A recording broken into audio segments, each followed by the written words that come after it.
So, Rob, why are we doing this? Well, I think, funnily enough, and guess what? 2 Australians were sharing a beer. Can you believe it? Having a bit of a chat.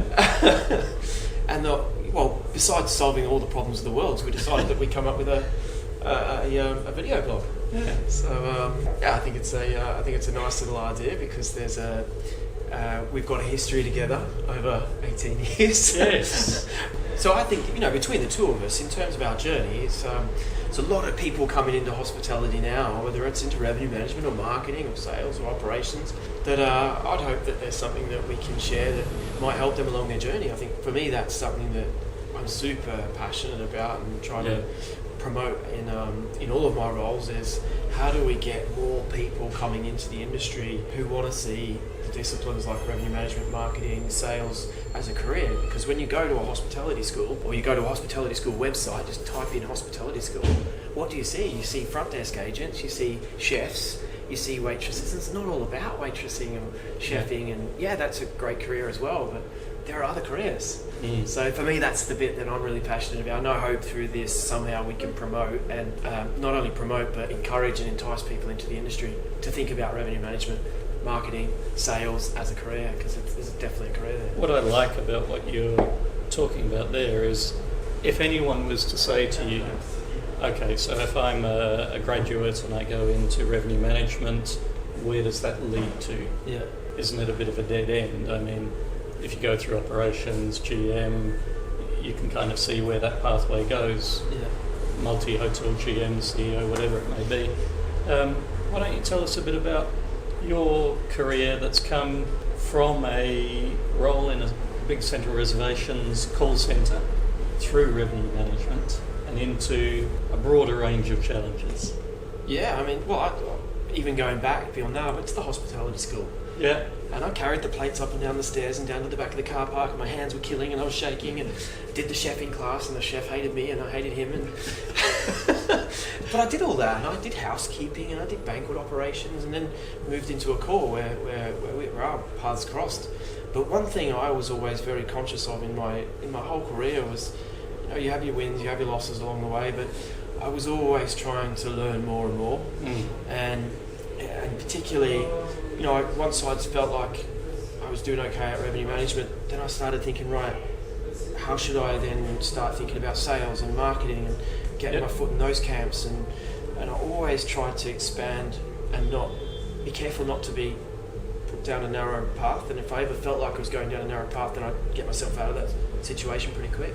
Yeah. So I don't know. I don't think it matters if it's chefing, GMing, revenue management, sales. I think as long as you keep learning and keep evolving your skill set, then you can always develop. And I was lucky enough, I guess, in the right place at the right time. You talk about people, right? So now I land in my first CEO gig. I'm 18 months in, touch wood, I'm still there, and it's all going well, and I'm enjoying it. But think about relationships behind the scenes. Someone that I've met along the journey was actually, unbeknownst to me, was actually best friends with one of our board directors who was interviewing me for the job. Right. So it's sort of that thing where this is an industry that's it's all about people, and no matter whether you like someone or not, I think you've got to be careful not to burn your bridges in this industry. And what goes around comes around. I had no idea, but he was in the background giving good kudos to me in that role, and if it wasn't for him, I probably wouldn't have got a job. So, yeah. Is it fair to say then one of the things that's been a real driver for you has been curiosity? Yeah, totally. Which is why when I went and sat in Piedmont in Australia back all those years ago and watched this thing about index, it's like, wow, this is something really interesting, really new, really different. Yep. It's not carrying plates up the stairs or whatever. I had a great F&B director, teacher. So it was always like, wow, what is this? I need to know more about that. So, and I think that's a trait of anyone in revenue management. I think because you have to be. And you got quite a reputation in this country with some of the work you did on technology as well. Where did that fit into your journey through revenue management and then into what you're doing now? Yeah, that was, again, it's a lot about taking the opportunities that are in front of you. Being in the right places at the right time is one thing, but you've then got to take those opportunities. And I was just fortunate enough to work with a really dynamic company who was willing to take some risks and innovate. Mm-hmm. I positioned myself as to lead that project. So it was a really, really exciting time. Really exciting time. I like the way you choose your words. I position myself to lead that. Yeah. I'm the revenue guy. I should this is definitely nothing do that. to do with revenue. I know nothing about technology, I'm going to be doing but I'll that. do it. Yeah. Do you know how many nights I sat there, and I still do this today.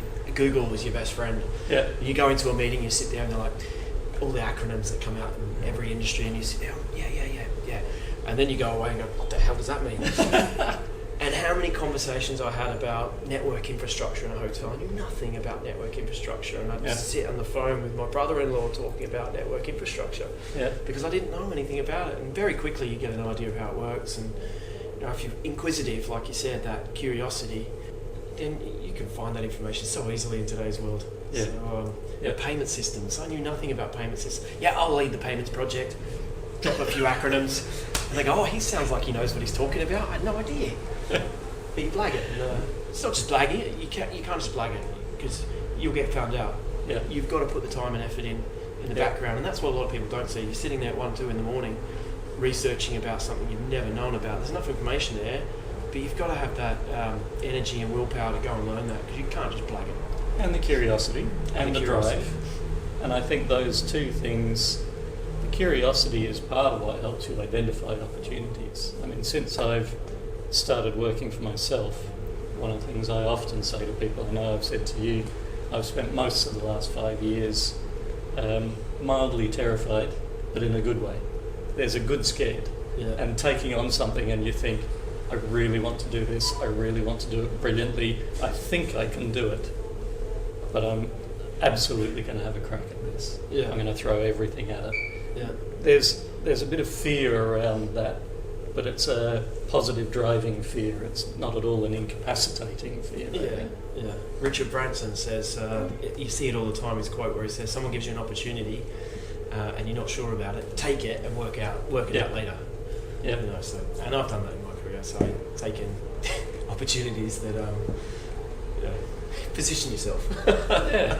And I think now there are more and more people like you that have come through revenue. When I think about it as well, the journey that we've been on, especially in the early days of revenue management coming in, we had to win people over and convince them it wasn't just a fad, it wasn't just a trend. One of my very early stories of how I decided to do my master's was because I wanted to get access to a university library to read the articles from Harvard Business Review and Cornell Quarterly about revenue management in the airlines, which they'd been doing for ages. I had a chance, because I was working in Melbourne, to meet the guy who was head of revenue for Ansett at that time. And I was really interested in that. That was something I strongly believed was where the industry was going. But most people just thought, it's a bit of a trend, a bit of a flash in the pan, it'll go away. And the more time and effort I put into it, the more convinced I was that actually this has really got legs. But a lot of the skills you learn in those early days is how do you get those wins, get those runs on the board, earn the right to do the next thing, earn the credibility to be given a bit more breathing space. And sometimes the people skills that are required for that are, in my approach to it, being prepared to say when you've tried something and it hasn't worked and what you've learned from it and now what you can do better. Yeah. But if you're, as I've seen some people do, trying to pretend that you never get anything wrong, there will be a loss of trust and there'll be those challenging times. When I look at some of the stuff you've done since you moved and diversified or took on different challenges, I think a lot of those people skills, when you came over to the UK here, when you went to New Zealand, you had a lot of people skills to deal with. And we were all doing that. I was doing that in the head office, you were doing that out in the field. Yeah, it's trial and error, isn't it? And I made plenty of errors along the way in that one, loads. But your approach is somewhat, in some degrees, a little bit polarised from mine because I've learned my lessons along the way. But in terms of pushing change through, I'm quite this is where we're going and forceful. But drive hard. What I've discovered over time is that it's not sustainable. So, what took you from Mercure Ibis Brisbane to revenue management to say, I want to be on the front of change and have to deal with this kind of thing? Actually, I'll go back to that previous story. My revenue management journey started in Melbourne at the Travelodge, SPHC, another company that doesn't exist anymore. So I was at St Kilda Road Travelodge, which is now an apartment building. I'd been at Sheraton Ayers Rock, which became Sales in the Desert. Came to Melbourne, got a job as a reservations manager, and I was really interested in how pricing was starting to change. At that time, there were some big events coming to Melbourne. We stole the Grand Prix from Adelaide. Yeah. We just had big event after Still big bitter event about that, you know. They are, yes. My parents-in-law are from Adelaide, and anyway, bit of baggage there. But with these big events, how do you decide what rates to charge? With a really competitive environment, how can you, in a resis role, an old school resis role, work a bit smarter than the competition does? And I came across some articles that I was interested in. I wanted to get hold of more articles. I approached the SPHC regional team, and I said to them, I'd like to do some study and learn a bit more about this area. Being a big regional company, what do you have to support someone through some studies? And to cut a too long story a bit shorter, they basically said to me, this revenue manager thing's a flash in the pan, it's not worth investing in. Just stick to the tried and tested, get to being an FOM or a rooms div, get to being an operations manager and a GM. That's the pathway to a successful career in this business. Don't be worrying about something that'll never turn into anything. I didn't agree.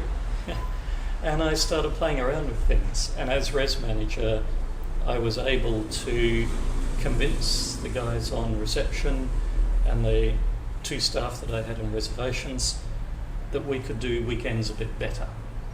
And we had a higher standard, so we were the 3-star hotel. We had a 4-star hotel down the road in St Kilda, the Park Royal, and we got to the point where, after I'd tried a few revenue management strategies, I was able to sit down with the GM and say, here's what we did on the weekend, here's what the 4-star hotel did on the weekend.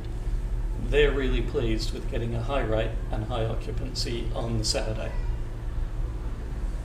We got the high occupancy on Saturday as well. We got a rate that's kind of a 3-star rate, but look at our occupancy on the Friday. We made more money over the weekend than the 4-star did because we were playing around with minimum length of stay. We had better rates available if you're staying 2 nights. We were doing all sorts of little bits and pieces that meant, from a RevPAR point of view, and that was when I first got my head around, actually this game is about RevPAR. Yeah. Any conversation about occupancy and rate is incomplete unless you look at RevPAR. And I said, please, you have to promise me, don't tell them, because I love beating them up and getting a better revenue result for our hotel than theirs, a 3-star against a 4-star. But as soon as you tell them, why would we give that away? Yeah. Don't put on STR. Well, we ended or up... the bench as it was then. Yeah, yeah. So it was an RGI play, it was a RevPAR play. But because that company didn't support me, I worked full-time for 3 years. I did my masters at the same time. I got back into competitive yacht racing again, just because I had spare time. And after that 3 years, because they refused to support my studies, and gave me one of those legal letters saying, you will not use any data, all of your intellectual property belongs to us, which obviously I didn't sign. I was determined that when I graduated there was no way they were going to get the benefits of my hard work. And I got a job at Sofitel Melbourne in a call, back to operations. So revenue management went quiet for a few years, because I did a year at Sofitel Melbourne, then I got the FOM role at Mercure Ibis Brisbane. And wasn't that an amazing ride? Working with Jolene Hurst and Mark Ronfeld, great mentors. But in that time, Maria Taylor was rolling out the new segmentation. Uh-huh. Yeah, new segmentation. Oh look, it's 2 Heard that a few years. times. Let's do another segmentation, exactly. And there was a lot of pushback on this new segmentation. And I was in the meeting where Maria was training everyone on the new segmentation. And I actually thought, it's not the way I would have done it, but if we're smart in how we use this new segmentation, this could be really helpful for us. And Maria was, I think, fairly impressed with the approach, the positive approach to how can we make this work for us. So when she got approval for this position, she advertised it. I didn't apply for it. And the way she tells the story afterwards, she wrote the job description, designed it because she wanted me to come in and work with her. My GM at that time, Mark Ronfeld, called me into his office and I went, oh, geez, what's happened? What complaints have we had? What am I going to have to deal with? And he said, let's just cut to the chase here. Marie's called me and doesn't know why you haven't applied for the job that she designed for you. And you're an FOM or you're a rooms div, you're buried in the operations. It must have been on a notice board somewhere, but I didn't notice it. So anyway, I applied for it and got back into revenue. And as you said, with a job title, Project Manager Rooms and Revenue, the project was revenue. Yeah. The entire company had Peter Williams at Sofitel Melbourne. Yeah. He was revenue manager. I think we may have had one or two others in all of the Pacific region, really, for a call. Yeah.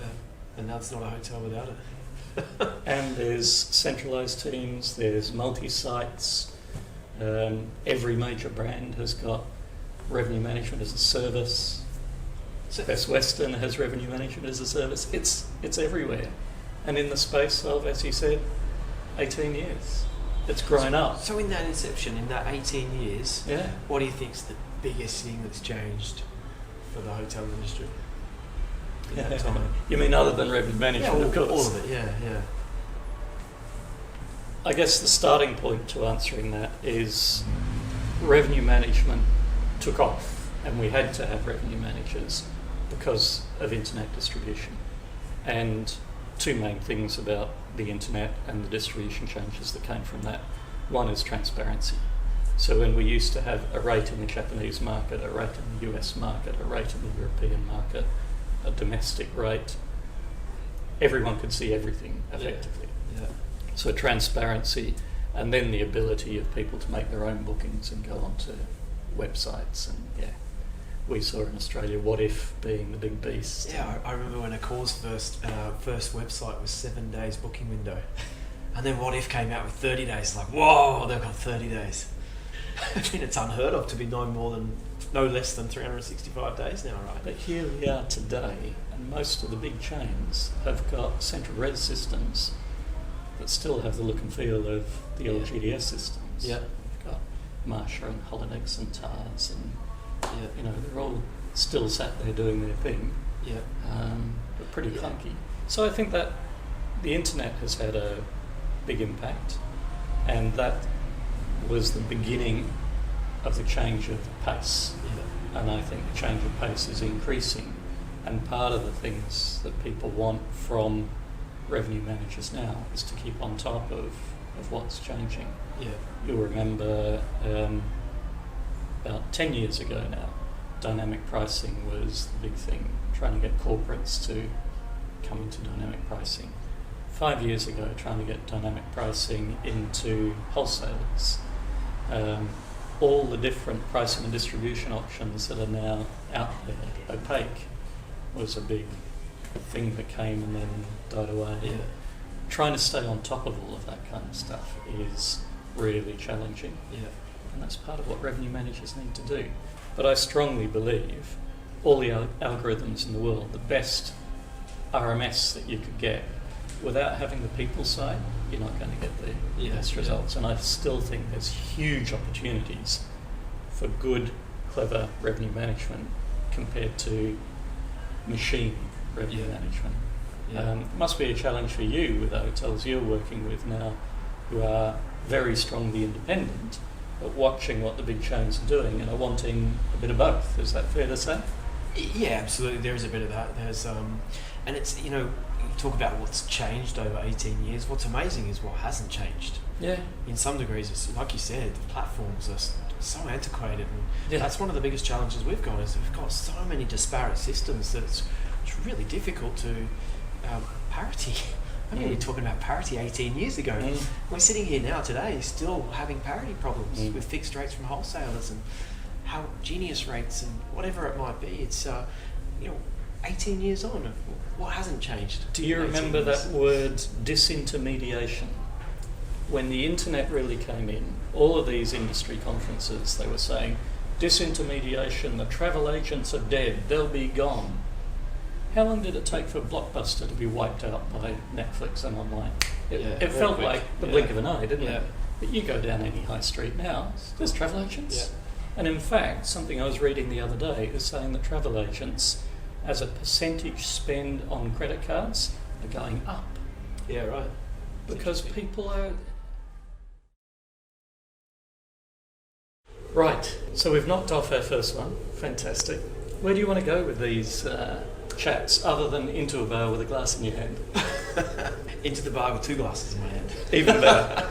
Do you know what? I think there's lots we can talk about in these future podcasts, and maybe getting someone in from the industry who's got a expertise field and putting them through put them through their paces. Put them on the hot seat. Yeah, put them in the hot seat and grill them, and let's see how good their product is or how their knowledge is on a particular area or Love the sound of that. People doing interesting stuff. Yeah. I think another area that you and I share some real interest in and passion about is looking at how people's careers develop. Obviously for me, working with students, undergrad and postgrad level, working with management development programs, I'm fascinated in the choices that people are making, and the opportunities comes back to that point we were talking about before. So I'd love to get some people in and hear a bit about their stories, because there are some amazing people in our business. Yeah, absolutely.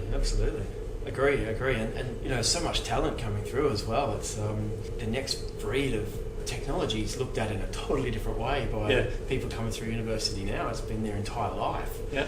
I'm just super exciting to watch that come through. Yeah, I think there's another area when we first had that little refreshment together and started talking about, there's a few things that are fairly contentious as well. We were having a bit of a discussion, debate, disagreement on things like co-working, brands. There's a lot going on with the big brands. Europe's a fascinating place for some countries that love franchising, others that don't. We could talk about management companies. Yeah. Some of our mates are in that part of the world. Yeah. There's a lot to think about. A lot to. Well, I don't know about you, but it's a bit of a dry argument at the moment. Maybe we need to grab a drink and wrap up for the next one. Let's do that. It's been a pleasure. Always.